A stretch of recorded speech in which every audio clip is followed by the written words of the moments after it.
El capítulo número 12 nos va a mostrar lo que es el troubleshooting de red.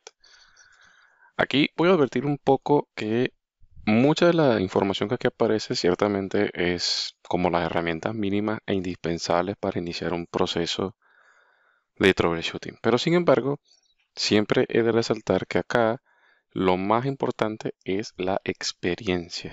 Yo te estará preguntando, bueno, pero si estoy comenzando en esta carrera, si esa es su situación actual, ¿cómo voy a tener experiencia? Bueno, pero la experiencia también la ganamos en parte en laboratorios, que usted haga muchas prácticas, que se enfrente a la mayoría de los problemas que nos vamos a encontrar en los ambientes laborales. Hacer pruebas de diagnóstico de conectividad, conocer los protocolos y su funcionamiento para así poder encontrar los problemas. Básicamente encontrar un problema significa conocer cómo algo funciona, ¿sí?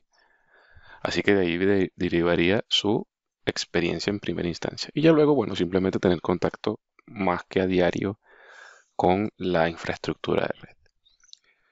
Todo comienza por la documentación, algo que seguramente usted habrá notado si es que ya trabaja en el área, es bastante raro de conseguir de forma eficiente, que tenga diagramas de topología, nombres de puertos, nombres de servicios, de clientes, direcciones de gestión. Suele ser difícil de conseguir. Serían diagramas muy parecidos a estos, que serán mucho más complejos en función de la red a la que estemos prestando servicio. Pero créame que es bastante difícil conseguir que alguna red tenga la suficiente información o que al menos si la tiene que esté actualizada. Luego vendría la parte de la configuración, que haya documentación también de la configuración de los dispositivos y que esté actualizada. ¿Sí? Entonces, digamos que basado en eso, uno puede empezar a aplicar técnicas como hay una que se llama Spot the Difference. Es decir, que si algo de una red que estaba funcionando deja de funcionar, entonces yo verifico cómo estaba configurado antes del cambio para poder comparar qué cosas han cambiado, que son diferentes, y tratar de regresarlas a su estado anterior. Aquí hay algunos pasos de cómo deberíamos hacer esa documentación. Bueno, hay que recopilar los datos, tratar de hacerlo. Hay muchas herramientas hoy en día que permiten documentar. De hecho, las empresas más grandes tienen software que está diseñado con tal fin de poder tener un rastreo de los servicios. Y aún así, con la inversión de dinero en software, no suele ser la más precisa del mundo. Pero bueno, la idea, como siempre, es recopilar nombres de equipos, interfaces, tipos de interfaces, tipos de equipos, modelos, etcétera. Toda la información que pueda diagramar, que pueda especificar con gran detalle, le será muy útil. Estando en los equipos también podemos recopilar mucha información que nos ayudaría a completar ese diagrama si por alguna razón no contamos con uno. La mayoría de los show IP interface, show CDP neighbor, show running config, le va dando un mapa lógico de cómo los equipos están observando la red. El proceso de troubleshooting, bueno, hay que recopilar los síntomas, hay que aislar el problema, tratar de implementar alguna acción correctiva y si el problema se corrige, documentar la solución. Siempre esa palabra documentar la voy a escuchar muchísimo. Muchas veces yo, por ejemplo, particularmente todas las operaciones que hago con clientes, los procesos que ejecute, si son nuevos, los documento, los comparto con mis compañeros. Si no son nuevos, trato de reforzar. Hay una métrica que se utiliza mucho en las empresas, que es el famoso repeat rate, que bueno, si generalmente te están presentando un problema frecuentemente y si bien tus acciones lo solucionan, hay que buscar una solución definitiva para que la frecuencia con la que ese fenómeno se ejecuta o se hace realidad sea la menor posible para generar la menor afectación. Sea lo que sea, hay que tener documentación de los procesos antes, durante y después, ¿sí? Y si no encontramos un problema luego de aplicar nuestros correctivos, hay que tener un proceso de escalamiento. Digamos, no dejar el problema así sin resolver. Generalmente siempre hay un proceso de escalamiento. Algún colega, algún departamento que nos pueda ayudar. De acá, en los exámenes anteriores han resultado preguntas de examen, ¿sí? E incluso para exámenes de certificación de otras certificaciones, como CompTIA, por ejemplo. Entonces están estos procesos que están como definidos en una serie de estandarización son estos básicamente, ¿no? Definir el problema, recopilar información, analizar esa información, eliminar las posibles causas, proponer una hipótesis, probar la hipótesis, y bueno, si la hipótesis es positiva, resultó positiva, entonces, bueno, en teoría se debería solucionar el problema, lo que conllevaría finalmente a la documentación. En el examen hacían preguntas como, bueno, si estás en el proceso de recopilar información, ¿qué viene a continuación? Y cosas por el estilo. ¿Sí? Eh, Cuando nos estamos comunicando con los clientes, bueno, las preguntas, generalmente los clientes como se darán cuenta en algún momento o los que ya lo saben, van a decir que no tuvieron ninguna implicación al respecto, pero siempre es bueno de cualquier manera tratar de recopilar la información que tengan, el estado anterior, más o menos cuáles fueron las actividades que se estaban haciendo cuando se presentó la falla, si hay intermitencia. Bueno, usted tratará de recopilar la mayor cantidad de preguntas necesarias para también tener ese feedback de parte de quien está afectado. Más comandos de Cisco, aparte de los comandos show, también tenemos los famosos ping, traceroute, telnet, ssh. Siempre es importante tratar de tener gestión de los equipos, ¿sí? Porque ese sería el primer paso para solucionar el problema. Y como dato anecdótico y como tip, tratar por cualquiera de los medios de no perder esa gestión. Sí, porque digamos, ese es el último vestigio de conectividad contra un equipo. Si un cliente, bueno, salvo que haya un problema ya de orden superior y que ya definitivamente no le permite conectarse al equipo, no hay conectividad hacia el equipo o hacia la red. Pero puede ser que el problema esté aguas adentro, es decir, que usted puede llegar a los equipos que están en la red, pero hay otro problema que dentro no hace que un protocolo funcione u otra cosa. Entonces, sea lo que sea, trate siempre de conservar la gestión de los equipos. Siempre antes que usted vaya a hacer un cambio, trate de buscar la manera, por ejemplo, en el caso de Cisco, que haga un reload con tiempo. ¿Sí? Es decir, que si usted ejecuta un cambio, de todas maneras el equipo tiene corriendo un comando que se escribiría así en modo de configuración privilegiado. Usted le diría reload at o reload in, tantos minutos, tantos segundos. Usted ejecuta los cambios. Si por alguna razón los cambios no hacen lo que usted quiere hacer o el resultado del problema, entonces el equipo se va a reiniciar y los cambios se revierten. ¿Sí? Pero si usted, por ejemplo, ejecuta un cambio y el cambio no resulta el efecto que usted necesita, y ese cambio implicaba, por ejemplo, cambiar un IP, y esa IP era la que permitía que usted alcanzara el equipo, y ya no lo alcanza más, entonces ya no va a tener forma, sino, bueno, al menos comunicarse con el cliente y que reinicie el equipo y esas cosas. Pero a veces hay equipos que donde no hay una persona física para que pueda apersonarse y reiniciar los equipos.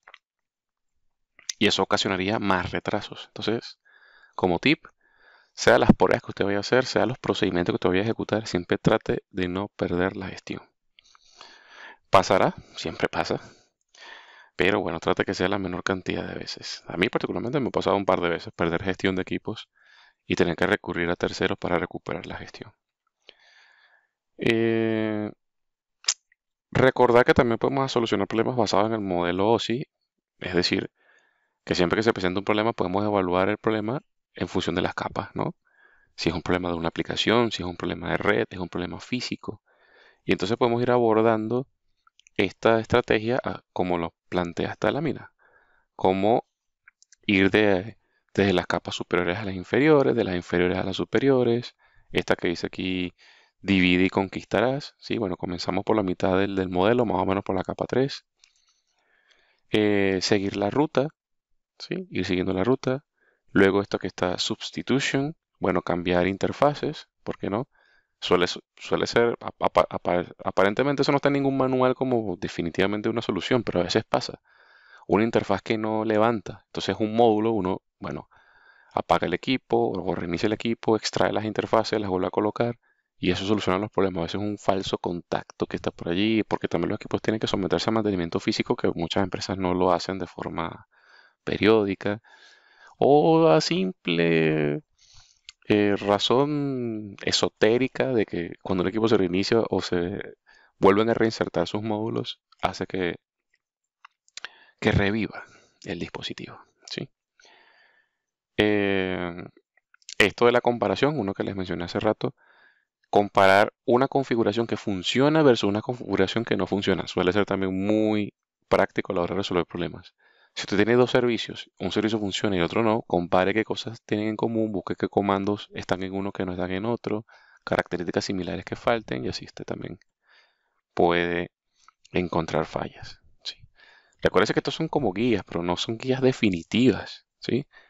Porque incluso, por ejemplo, siguiendo estos procedimientos, usted va de las capas superiores a las inferiores y en ese interín se va a demorar un tiempo. Y si resulta que al final el problema era un problema de capa física, pero usted no pudo interpretar correctamente el diagnóstico de los síntomas que estaba presentando, ahí es donde sí definitivamente viene el tema de la experiencia.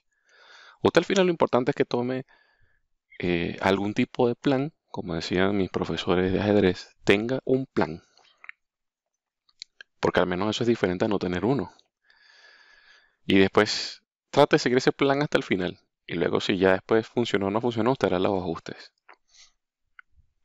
Por supuesto, no estamos hoy en día como tan desamparados, digamos, no se hacen las cosas tan rudimentarias. Hay muchas herramientas que automatizan procesos, que autodescubren redes, que... Pero el tema es como todo, ¿no? Si nosotros somos los que vamos a operar esas herramientas, también tenemos que tratar de hacerlo de la mejor manera. ¿Sí? Tenemos protocolos, analizadores de protocolos, como el famoso Wireshark, que nos permitirá, por ejemplo, observar tráfico. Alguna vez nos solucionó un problema, un cliente estaba como empeñado en decirnos que algo no estaba funcionando, fue muy insistente y resulta que al final no era un problema de la red, sino era un problema de la configuración de sus servidores internos. Pero ¿cómo le pudimos comprobar eso? Bueno, teníamos sniffers tipo Wireshark que nosotros pudimos comprobar a nivel de protocolo que todas las respuestas, todos los mensajes entraban y salían de las interfaces por los sitios que tenía que hacerlo, pero no había una respuesta del programa que quería que funcionase. Cuando comprobamos que la red transmitía todos los mensajes que tenía que transmitir, se revisaron los servidores y efectivamente había una faltaba una configuración. ¿Sí? Pero hay que tener como base para poder explicar eso, ¿no? Para poder decir cuál es el problema. También en la parte física tenemos muchísimas herramientas como los famosos multímetros, probadores de cable, hay tester para las fibras, para el cobre, hay sub- muchos elementos que permiten determinar esto.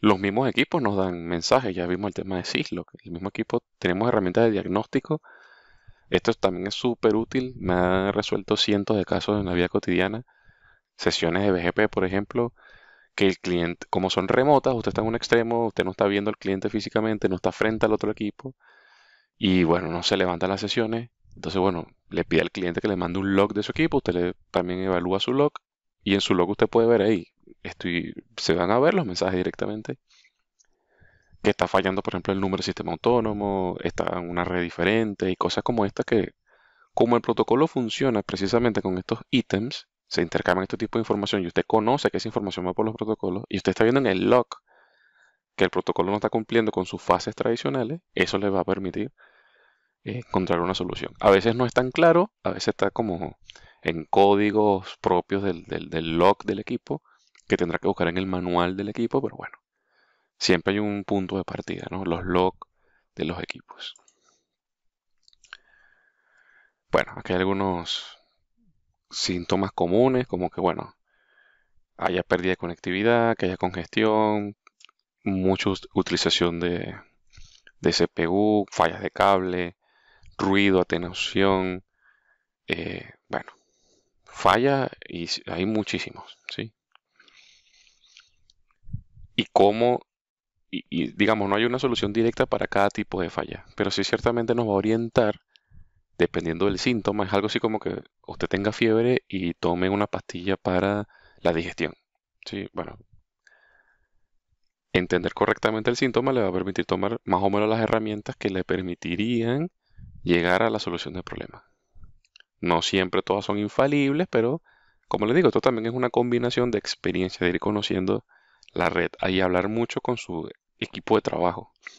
Siempre va a haber una persona en un nivel distinto que le pueda ayudar a ver las cosas de otro enfoque. ¿Sí? Por ejemplo, aquí nos están sugiriendo en los problemas de las listas de control de acceso que pudiéramos estar viendo si algo está pasando mal. bueno, de los protocolos DNS, SNMP, qué cosas pueden estar pasando incorrectamente. Ven que estos son simplemente explicaciones sencillas de qué es lo que hace una aplicación, qué es lo que hace un protocolo, cuáles serían sus probables problemas, sus probables soluciones, pero siempre va a estar atado a las características propias de cada red. ¿Sí? Usted se estará preguntando en este momento, pero yo creo que me enseñen a hacer un troubleshooting de una red. Es que el troubleshooting empieza, por ejemplo, aquí tenemos un escenario sencillo. El cliente te está dando un problema de conectividad. Bueno, ¿cuáles son las herramientas para probar cosas de conectividad? Ping y Tracer. ¿Sí? El cliente está diciendo que hay un tráfico específico que no está alcanzando su destino. Bueno, en este curso usted aprendió a hacer access list. Podría ser un problema de ese tipo. O pudiera ser alguna ruta que está faltando en algún lugar. Un cliente te dice que no llega a las redes de un destino. Entonces es esa combinación, ese feedback, esa retroalimentación la que lo va llevando por, por las distintas soluciones. ¿Sí? Aquí tienen salidas de interfaces. Vean que muchas de estas imágenes las hemos visto durante los capítulos propios cuando se configuraron. Problemas de ARP, problemas de VLAN. Ese también es muy común que no se haya declarado una VLAN correctamente en un puerto, que una VLAN no se esté propagando correctamente por el dominio de broadcast. Cómo detectar que hay conectividad end-to-end. No vemos la MAC en los diferentes caminos de las distintas redes. En IPv6 pasa exactamente lo mismo. ¿Sí? En IPv6 pasa exactamente lo mismo porque, bueno, en teoría cumple la mayoría de los mismos principios que IP. Ven que aquí tenemos un telnet. La única diferencia es que estamos haciendo telnet a un IP IPv6. Las access lists, sí, ciertamente su sintaxis es diferente. Todas tienden a ser extendidas y nombradas, pero bueno, en teoría sigues haciendo lo mismo, ¿no? Evalúa las líneas una por una, siempre hay un deny implícito. Acá hay una prueba de DNS con el famoso comando nslookup, ¿sí? Así podemos probar que nuestra máquina está resolviendo correctamente DNS, por ejemplo. ¿Sí? El resumen de este capítulo es ese. Herramientas para solucionar problemas hay cientos, pero esto está atado a un fenómeno que es la experiencia. Si usted ahorita mismo no tiene experiencia porque no está en un trabajo o está aspirando a tener uno, bueno, la experiencia la gana haciendo laboratorios, conociendo a fondo los diferentes protocolos. Cuando usted los conoce a fondo, usted espera ciertos comportamientos. Si esos comportamientos no se cumplen, es que algo de ese protocolo que ya usted ha aprendido a través de distintas prácticas no está configurado como usted lo aprendió. De cualquier manera, nunca está solo. Siempre está la documentación, las herramientas de monitoreo. Muchas de esas herramientas tienen logs y los logs generalmente están muy documentados en el Internet. Cuando un equipo nos da un error, ese error generalmente está muy bien documentado. Y si no, el paso final es ir directamente con el fabricante. La mayoría de las compañías tienen contrato directo con los fabricantes, con Cisco, con Juniper, llamar al soporte y plantearle el caso. Ellos también tienen herramientas propias de diagnóstico que permitirán dar una solución al problema. Bueno, espero les haya servido un poco esta información de este capítulo, que seguramente podremos ampliar en nuestras clases en vivo, en nuestras sesiones que tenemos en las redes sociales, el material que está oficial de acceso a los miembros exclusivos de CACCNA a través de NetaCat, las guías oficiales, etcétera, etcétera, etcétera. Por lo pronto, nos vemos en una siguiente oportunidad. Hasta luego.